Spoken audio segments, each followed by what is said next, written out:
Hai semuanya, kembali lagi di channel Portal Edukasi. Pada kesempatan kali ini, kita akan membahas rangkuman materi Pancasila kelas 9 bab 2, yaitu tentang hak dan kewajiban warga negara. Materi ini sudah kurikulum merdeka ya. Kita mulai dengan pengertian hak. Dari zaman SD, kita sudah tahu tentang hak dan kewajiban ya. Tapi kita akan mengingat kembali sekaligus memperdalam apa sih itu hak dan kewajiban.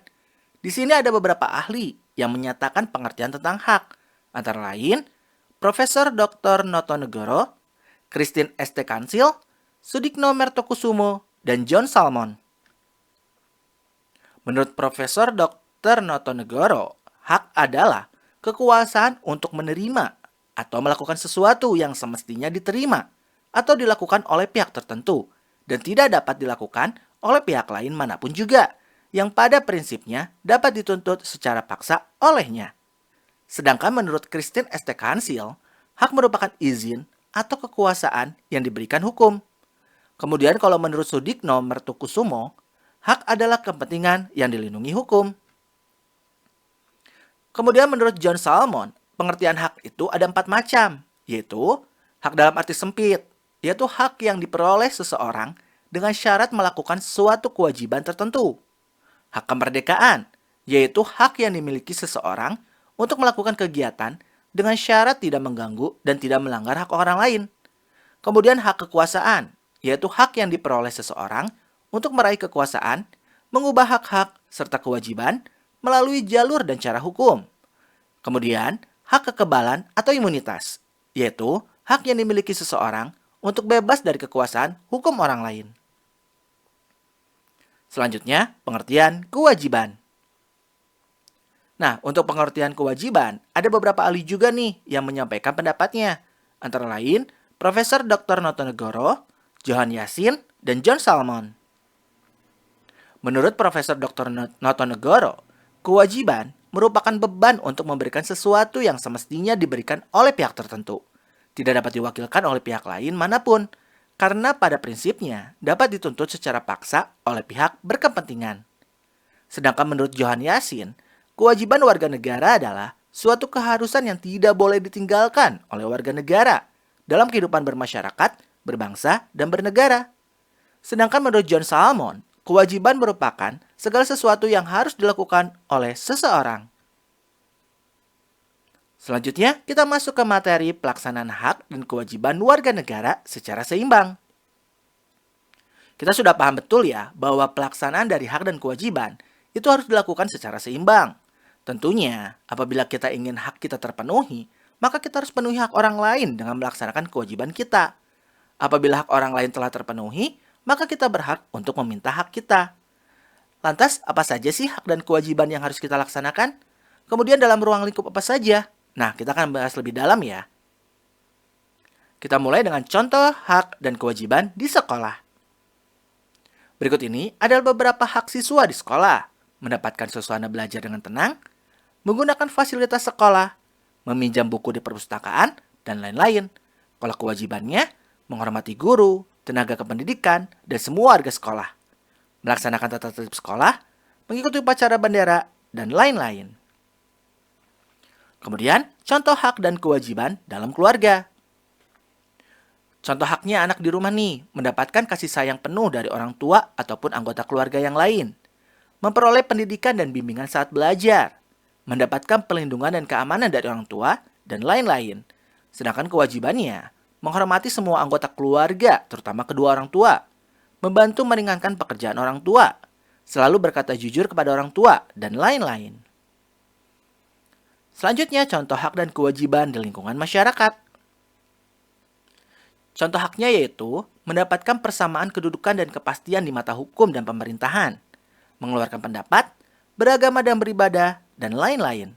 Kalau kewajibannya, menjunjung tinggi hukum yang berlaku di Indonesia, terutama peraturan serta nilai dan norma di lingkungan masyarakat, menjaga kelestarian dan keamanan lingkungan sekitar, menjaga kebersihan lingkungan sekitar, dan lain-lain. Selanjutnya kita masuk ke materi hak warga negara dalam UUD NRI tahun 1945. Setelah kita membahas tentang hak dan kewajiban dalam ruang lingkup yang sempit, maka kita akan mulai membahas hak dan kewajiban dalam lingkup yang lebih luas, yaitu berdasarkan UUD NRI tahun 1945.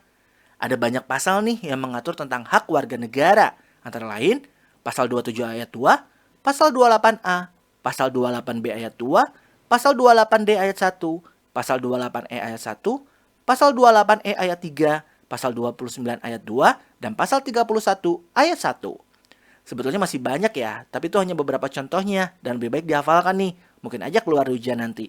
Ya, apalin aja isinya beberapa nih sebagian. Kalau bisa semuanya lebih bagus ya. Selanjutnya, kewajiban warga negara dalam UUD NRI tahun 1945. Sama seperti hak, kewajiban warga negara pun diatur dalam UUD NRI tahun 1945, antara lain pada pasal 27 ayat 1, pasal 27 ayat 3, pasal 28J ayat 1, pasal 28J ayat 2, dan pasal 30 ayat 1. Selanjutnya, permasalahan pemenuhan hak dan kewajiban di Indonesia.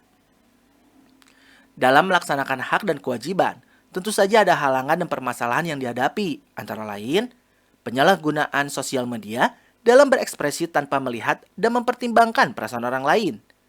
Masih terdapat tindak kekerasan di berbagai sektor kehidupan masyarakat. Masih terdapat masyarakat yang tidak menaati peraturan lalu lintas. Terdapat alih fungsi lahan hutan lindung menjadi perkebunan yang menyebabkan terganggunya ekosistem flora dan fauna dalam hutan, serta perundungan atau bullying baik di dunia nyata maupun di dunia maya. Selanjutnya kita bahas ke materi upaya menghormati hak dan kewajiban warga negara. Lalu bagaimana sih upaya untuk menghormati hak dan kewajiban warga negara? Sebetulnya gampang pakai banget ya. Itu tinggal ngaca. Ya, ngaca. Ngaca di sini maksudnya adalah refleksi kepada diri sendiri. Yang kita lakukan akan berbalik kepada kita. Biasakan melakukan hal-hal baik kalau kita ingin mendapatkan hal yang baik. Contohnya, hidup kita pasti mau sehat kan ya. Ya jangan buang sampah sembarangan, buang sampah pada tempatnya. Kalau mau dapat nilai bagus, ya belajar, jangan main mulu. Mau ibadah dengan tenang tanpa gangguan, ya jangan mengejek apalagi menghina agama orang lain. Mau punya banyak teman, ya hargai teman-temanmu tanpa pandang bulu. Mau disayang orang tua, ya harus patuhlah daripada dikutuk jadi batu.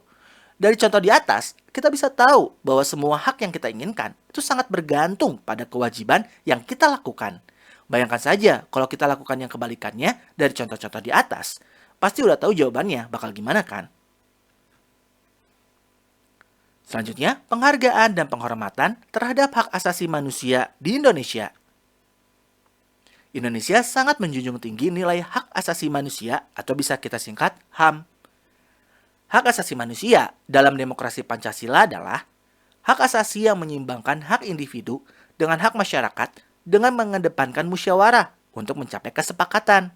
Undang-Undang Nomor 39 Tahun 1999 tentang Hak Asasi Manusia Pasal 1 itu berbunyi, hak asasi manusia sebagai seperangkat hak yang melekat pada hakikat keberadaan manusia sebagai makhluk Tuhan yang Maha Esa dan merupakan anugerahnya yang wajib dihormati, dijunjung tinggi, dan dilindungi oleh negara, hukum, pemerintah, dan setiap orang demi kehormatan serta perlindungan harkat dan martabat manusia. Kalau ingin lebih jelas tentang HAM, kalian bisa telaah nih dalam bab XA UUD NRI tahun 1945, terutama pasal 28A sampai 28J. Kalau mau yang lebih lengkap lagi, ada dalam Undang-Undang Nomor 39 Tahun 1999 tentang Hak Asasi Manusia. Selanjutnya kita masuk ke materi lembaga penegak hukum dan lembaga peradilan. Nah, dalam mewujudkan keseimbangan hak dan kewajiban warga negara, diperlukan lembaga penegak hukum dan lembaga peradilan. Contoh lembaga penegak hukum yang ada di Indonesia, yaitu Polri, Kejaksaan, Hakim, dan Advokat.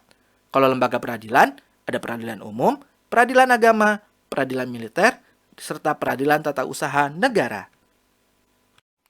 Nah ya mungkin cukup sekian. Terima kasih telah menyimak video pembelajaran hingga selesai. Semoga bermanfaat kita semua. Jangan lupa like, comment, and subscribe.